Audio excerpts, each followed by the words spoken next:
This is a video I really didn't want to make, but I felt like I had to make. We're talking about AI, and AI specifically with books. And this is going to be the video that tells you that you can make $15,000 a month with just AI, not doing any work whatsoever and just letting the robots do it for you. Now, this is kind of like the opposite of that. This is going to be talking about some of the issues with AI, especially now that we may be throwing narrators of audiobooks under the bus for AI. There's been a lot of AI in the news, especially around authors, from John Grisham and George R.R. Martin suing AI companies to the other lawsuits with AI, basically where AI companies have called AI fair use, basically, that essentially is the same thing as me talking over something and giving commentary for it because it's transformative. Still have to wait and see how those copyright laws and things like that work out, and that's probably a ways off. But I've mostly kind of not talked about it because I don't really like to.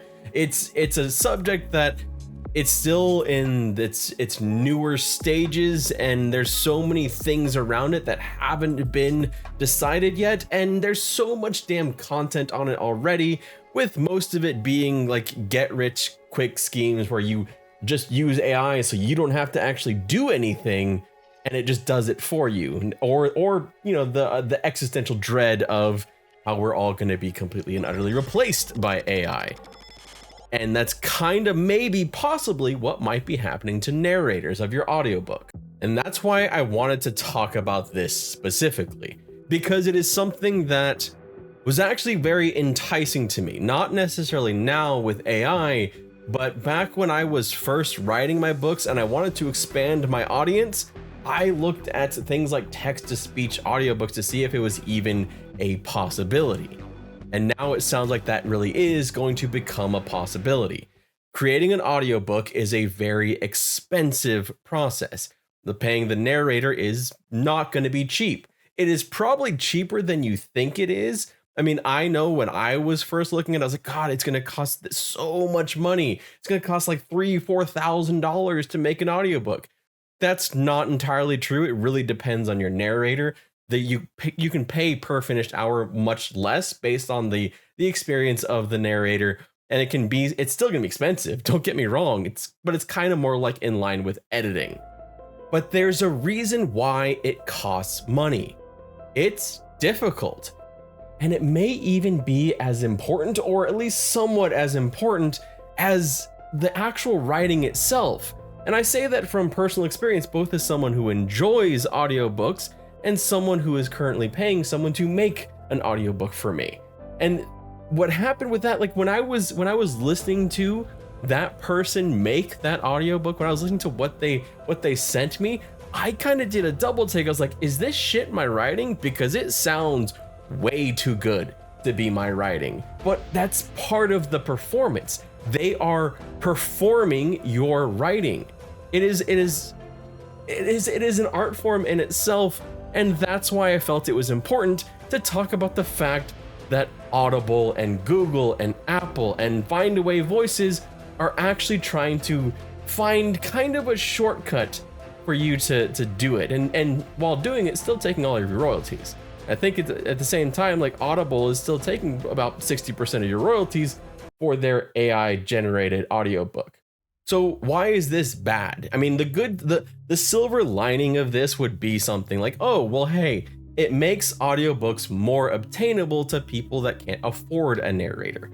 Well, there's a couple reasons why it's bad at the moment, and a lot of them have to do with ethics and the fact that we don't have the necessary frameworks in place for things like this to be happening. If you were paying attention to a lot of the news recently, you saw the Writers Guild strike and the SAG-AFTRA strike, and a big part of those strikes was the fact that they were trying to use AI to replace people, not just to replace them, but to actually kind of, in a weird, like dystopian, like cyberpunk type way, own their fucking likeness. Identity theft is not a joke, Jim. In perpetuity. to bring back dead people without their, obviously without their consent, because they're dead, but without their consent or without even the family's consent as AI. If you go back there, this has already kind of been done with deep fakes and like even in big pictures like Star Wars Rogue One, but that was done with the consent of the family. The use of AI is just basically, there are people trying to take advantage of this new technology and there are people being displaced by the new technology. And that's something that kind of happens with new technology. And until we have framework, it's kind of scary. This is scary. If Audible is willing, or Amazon is willing to allow authors to just create these like AI generated audiobooks and put them on their platform, what's to say they wouldn't do the same for an author and just say, here, all you have to do now to publish on KDP is put in a prompt, edit it a little bit, and then sell your book. And that's kind of what it feels like we're getting towards. And that's causing three main things that I am nervous about. The first is just going to be about the voice actors, the narrators themselves, and the concerns of them not owning their own voice. The fact that they could be signing up contracts or their work could be used to train AI models that will recreate their voice or tweak their voice just a little bit. So all of that work, all of the training and everything they went through is basically just being repurposed.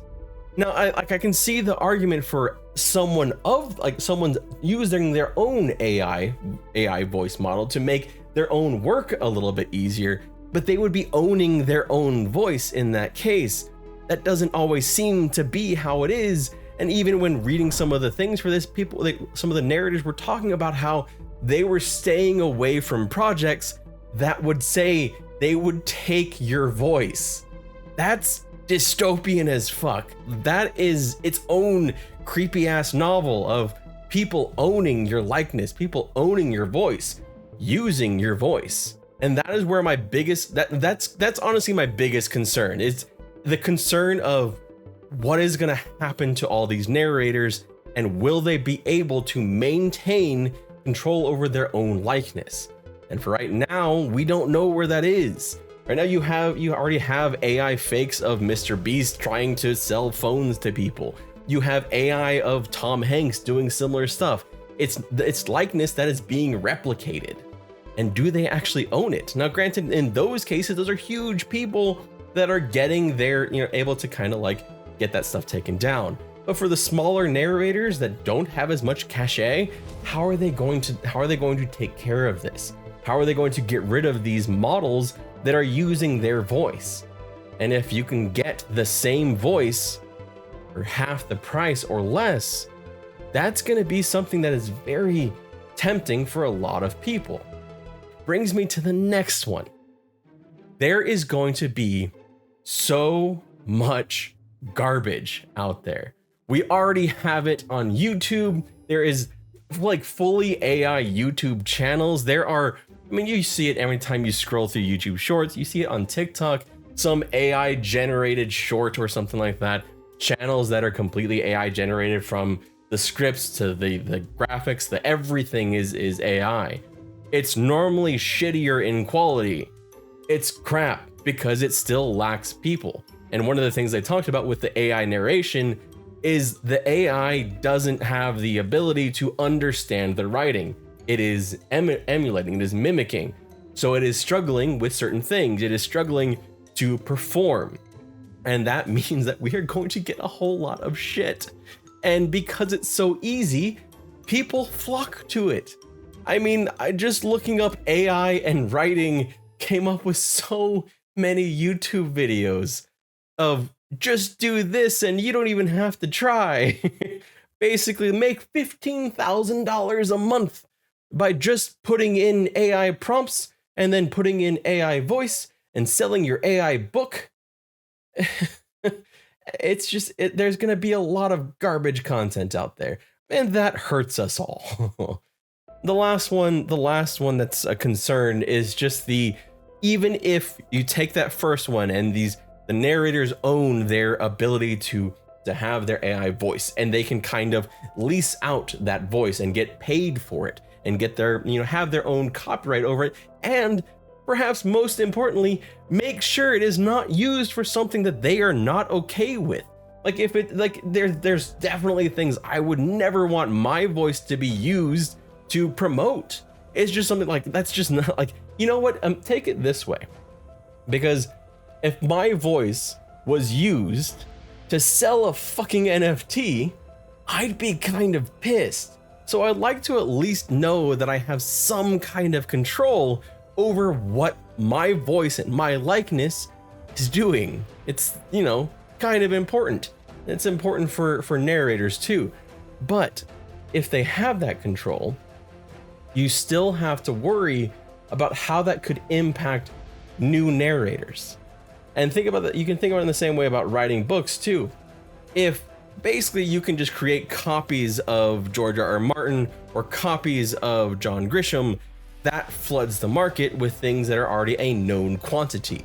You have the same thing over and over again. And yes, of course, that would get to a point where the market or audiences want something new. They want a new voice. But it still makes it a little bit more difficult for those new voices to come through. Makes it a little bit harder to break through because so much of this is just being seen, being heard, and being known. And when the seen and heard is already so well established, it makes it more difficult for a new voice to break through. Those are my kind of rambly thoughts on AI though, and how all these things with Findaway Voices, Apple, Google, Audible, all of them going the route of trying to basically make a fast track for audiobooks. I still strongly suggest, if you are considering an audiobook, if you are considering it, please look at getting a narrator. They are probably cheaper than you think. They were definitely a lot cheaper than I personally thought. I thought they were completely out of my price range, and then I went to the market and saw that, oh no, it's okay.